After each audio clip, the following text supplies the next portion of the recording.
Hey good people, how y'all doing? Welcome back to the channel. Today I'm going to be giving you all my review on the latest episode of Love Marriages Huntsville. Let's go.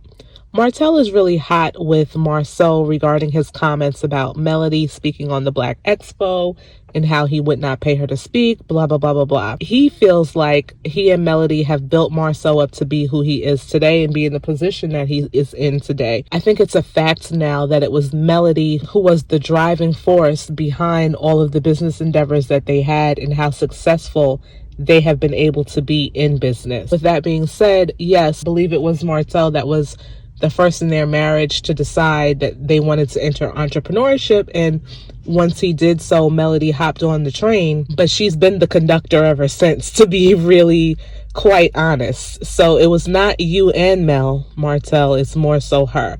It is admirable the way that he's defending his ex-wife. Secondly, I think, yes, you might have given him the tools necessary to be where he's at, and I'm talking about Marceau, but he had to put in the work to do what he's doing, right? You guys might have pointed him in the right direction, but he has to actually do the work. So you can't take credit for his success. Just like if he was a complete failure, you wouldn't even be talking about this right now. In the next scene, we see Tisha and her girls, and they're shipping their first orders of their hair care line, the girls' hair care line that is called Macy and Mila. I also found this scene to be funny because we see Tisha has on the shirts representing the company, the girls are wearing the shirts representing the company, and then we see Marceau come in later and he's wearing a black shirt. And it's like, Marceau to me is so hypocritical. You'll try to downplay Melody's t-shirt e-commerce business, but yet every time you turn around, you have something related to black on. So, like, dude, make it make sense. Marceau stops by, and I feel like he was doing a bit much. To me, it seemed like Tisha had a good system with the girls, where I think her older daughter was printing out labels, her younger daughter, I don't know really what the younger daughter was doing, and then Tisha was pretty much packaging the product. They're kids, okay? With the exception of the older one, like even the older one, she's 11, but they're still kids. Give it a little time before you try to whip them into business shape. This is a good starting point for them. It's their first business. I'm sure Tisha's not going to be the only one packaging the items. To me, that's just representative of the fact that he thinks because he's a man, he knows better and can do better. So he kind of just disrupted the whole situation. And then you see Tisha looking at him and she looks like she's inadequate, like she doesn't know what she's doing, like she lost all of her confidence. And I hate that. I really do, because she is capable of running a business. And I do agree with Tisha, because Marcel says they have to experience real business. Just being in the room when where the packaging is being done is, in a sense, experiencing real business. Regardless of who's doing it, you're seeing what the process is. And secondly, I agree with Tisha when she says, well, if we start making it too hard, they might not enjoy the process, which in turn would mean they might not want to do this. So let's, put some training wheels on to start. And as we grow, gradually, they'll have their hand in a whole lot more. So Tisha excuses the girls. She tells them to go on break, and she and Marceau discuss the Black Expo. She feels like the feedback that they were given was negative. He, on the other hand, feels like it wasn't, because he's going to take the suggestions that everybody else gave them. And obviously, when they do the next one, he's going to use those suggestions to make it even better. And really, what Tisha and Marceau, the whole meeting that Kimmy put together for them, was an opportunity for them to better themselves. They should just be grateful that these business owners that they had sitting around the table gave them some feedback. Regardless of whether or not it was negative or positive, they're giving you their insight, their input, their expertise for free, as far as I saw it. If you ask me, if I'm Stormy and her husband, if I'm Tiffany, if I'm Martell, if I'm Melody, we can't even talk about the Scots 2.0, but if I'm those people, I'm about to charge you for my time and for what it is that I'm sharing with you. Because if I remember correctly, when they had the initial meeting about the Black Expo, it was Melody who shared that they should probably have vendors. They weren't thinking about vendors. She brought it up. So that's an idea you took from her. to try to make your event a success. If I was Mel, I would have said, this one is for free. The next time, I'm charging you. They also discussed Stormy. Marcel says that the tone was set when Stormy did not speak or hug him. I'm like, Marcel, were you really upset that Miss Stormy didn't give you a hug or speak to you? Did that really ruffle your feathers? He's mad he didn't get a hug. Tisha told him that met up at Black and that Stormy felt as if she and Marcel were poking at each other. Now get this, Stormy has the nerve to ask Tisha if it bothers her, meaning Tisha, that Stormy calls Martell a bitch. Tisha is like, yes, it's very, very, very disrespectful. Stormy then gonna say, well, would you like for me not to call him a bitch? And Tisha was like, yes, I would. And then Stormy says, if it bothers you, I won't do it. I'll try not to do it. Stormy is playing in your face, girl. She is playing in your face. First of all, why is she bringing up the fact that she called your husband a bitch and not that being the first thing that you said to her? Like, listen, girl, we trying to build a relationship. I really like you, but don't call my husband no B. That's just not okay. It's very disrespectful. I didn't want to say anything when you initially said it because I already knew that tensions were high. But being that we having this one-on-one, I want to let you know right here and right now that's unacceptable. And if this continues, then I want nothing to do with you. Like, you know what I'm saying? Why is it that Stormy is the one bringing this up? That just makes Tisha look, in my opinion, weak.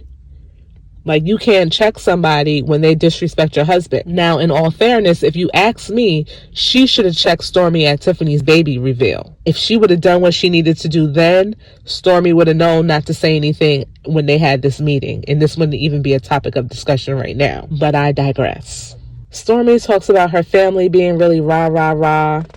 And she says, you know, she'll try to tone it down or whatever. And I'm like, no, you saying that you'll try, I don't need you to try, I need you to do it. There's no way that you can say that about my husband and I'd be okay with you. The part that really got me was when Stormy said, well, when Marcel gets sassy, can you kind of, you know, bring him down a bit? Sassy is still, in my opinion, calling this man out his name. That's still female attributes that you're giving him when you say that. So you would think that Tisha even would have caught that shade, but she didn't. She's just like, yeah, I can do that. No, and doggone well she can't. Do y'all really think, and Stormy knows that too, that Tisha can sit up there and tame out Marcel? Absolutely not. So after she shares this with Marcel, Marcel says that there's never been a time where he's held a woman back. He feels like business has no gender. And I'm just like, sir, when Tisha was ready to go back to work, you did not want her to work. You were more concerned about her being at home, taking care of the kids in the house. Also, that time when Melody came and took her out to meet other business owners and stuff like that, you were against that. You kicked her out of her own office space.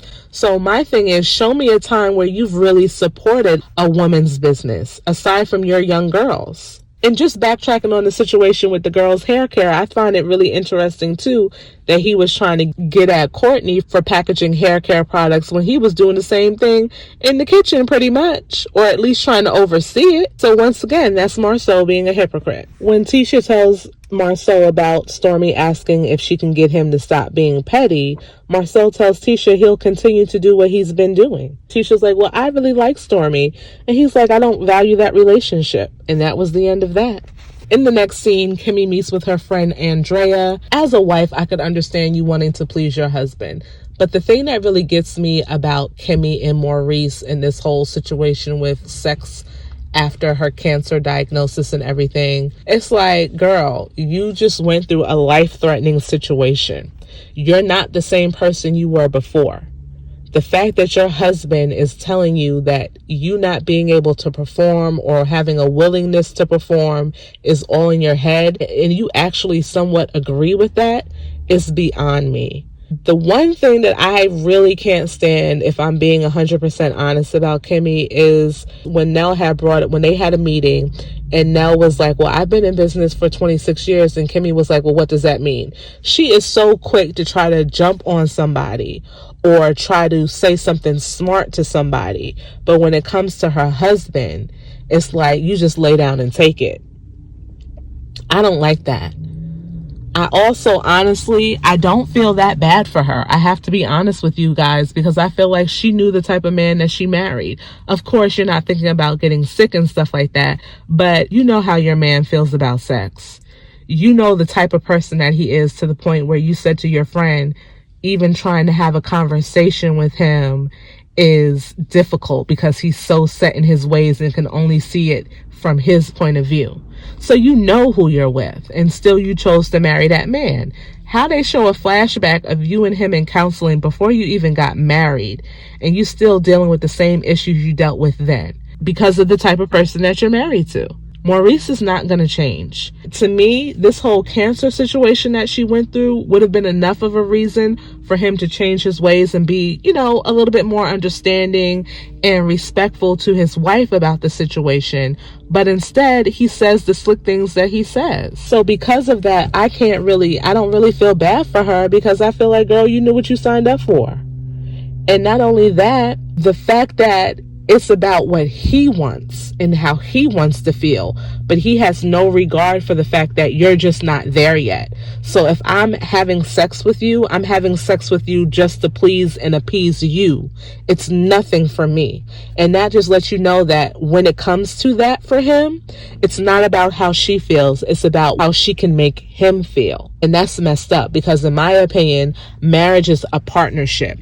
Do I believe that it's 50-50 across the board? I don't. I'm just being 100% honest. I do not. Sometimes you got to put in 60 and your partner puts in 40, vice versa. However, he's not at all concerned about how she feels and if she really wants to have sex and will, feel good about having sex. He's only concerned about himself.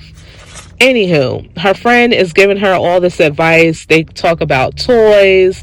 Then they talk about her doing like a little sexy photo shoot. Then they also talk about her going to counseling. I mean, it's all over the place. Why? Because you're trying to please somebody who it's impossible to please.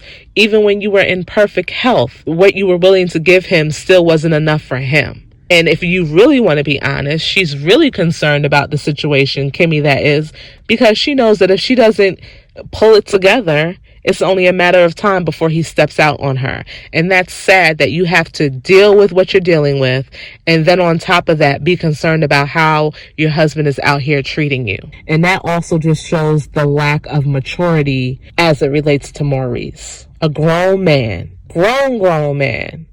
And this is how you're treating your wife. And there's nothing that he can say to justify how he's handled this situation at all. In the next scene, we see Tisha and Marcel. They're shooting a Bet on Black casino night promo.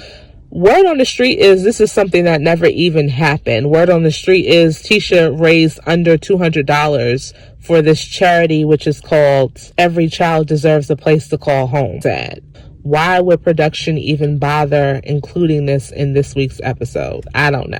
I don't even want to go any further into this, because it's kind of like, if it's not something that happened, why am I talking about it? So let's move on.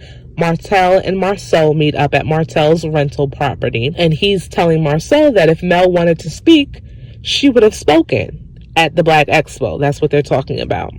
Don't make it seem like you are the reason she would not speak. I know that's right, because if Mel wanted to speak, she would have spoke. And it's interesting to me because Tisha and Marcel really wanted Melody to be a part of the Black Expo. And if I'm not mistaken, and y'all correct me if I'm wrong, they wanted her to speak initially. As they're talking, Marcel gets a call from Fletcher, and he's outside wanting to put a for sale sign on the rental property that Martel is in. As Martel says in his confessional, he thought the house was already sold. Apparently, the house is not sold yet because he's putting for sale sign on the lawn. I think Fletcher has not sold the property, and he just wants Martel to get up out of there so that he can sell it. And he lied to him as a way to speed up the process of Martel getting out. Martel gonna say in his confessional he's not leaving until he finds somewhere else to go. That's not how this works. And the fact that you're willing to treat your friend like that says a lot about you. We already know you're a dirtbag of a husband. Like, come on, Martel, do better. You can go to your mother's house, sir. I'm sure they also pay you pretty decent to be on this show. You can't find nowhere else to live? You can't use another connection that you had while you had a business? It just doesn't make any sense to me. And I want to know, he says in his confessional that as long as he's paying rent, he should be able to stay there. Is he paying rent? I'm sure that might be something that's addressed during the reunion as well. I find that Marceau's logic regarding why Mel's speaking would not have given the audience value at the Black Expo is whack as well. I feel like Mel's value and reach supersedes his and Tisha's. To me, Marceau needs to stop playing games. Marceau's also saying that what I found to be hypocritical of Marceau during this conversation is when he talks about bankruptcy and how he had no problem sharing his bankruptcy. This season for me, I don't really follow these people outside of the show, and I don't recall hearing him talk about filing bankruptcy before this point in time. But I never heard you talk about it, sir. Martell says that Marceau did not disclose his bankruptcy until Martell started to talk about his own bankruptcy. And then this is where Marceau sounds hypocritical. He says, you filing bankruptcy is the reason why I would not let you speak on the stage at the Black Expo. And I'm saying to myself, so what you're saying is, being that Martell filed bankruptcy, he wouldn't be able to speak on the Black Expo, but you, sir, filed bankruptcy as well, and you were a speaker. Even though it was your event, you chose to speak as well. Make that make sense. When you make a statement like that, doesn't that cancel you out as well? Y'all let me know what you feel about that. They go back and forth. Eventually it gets to a point where Martell tells Marceau, we've done way more for you than you've done for us. Marceau is like, no, have you ever lent me any money? And Martell has that dumb look on his face, and we know that the answer is no. So Marceau is basically saying that he lent Martell money, and even though he lent him the money, and he does also go on to say that Martell paid the money back. But his point is, listen, when it came to having money and needing money, you needed it, I had it, and I gave it to you. So I've done more for you. That's his one argument. To be honest, I find them both to be liars, so I really don't know 100% who's telling the truth. I'm kind of leaning towards the side of Marceau as it relates to that. But who knows with these people? They go back and forth, and Fletcher's had enough. Like, he's literally in the middle of these two, and he's just like, cut it out.